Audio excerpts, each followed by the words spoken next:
Αυτό το τύπο είναι το Custom. Ένα ημιαυτόματο αεροβόλο όπλο αμερικάνικης κατασκευής.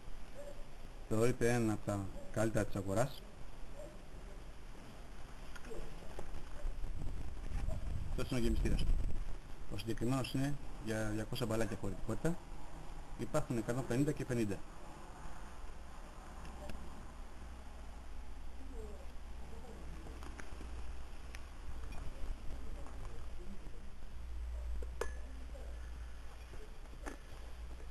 Η φιάλη έχει το πλεονέκτημα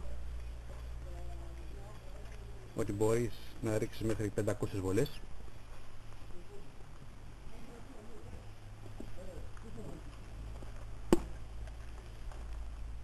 Αυτά είναι τα μπαλάκια, το paintball. Διαμέτρου 18 διαστών.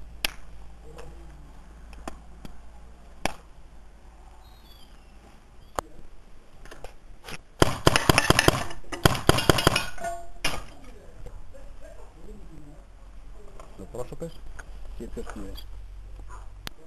Το paintball είναι ένα από τα ασφαλίστερα αθλήματα που υπάρχουν. Δεν έχουν αναβερθεί ποτέ τραυματισμοί. Φυσικά για να παίξεις πρέπει οπωσδήποτε να φοράς τη μάσκα. Είναι το μόνο στοιχείο ασφαλείας που χρειάζεται να έχει ο παίκτης. Και αν τηρούνται οι κανόνες ασφαλείας δεν υπάρχει κανένα απολύτως πρόβλημα.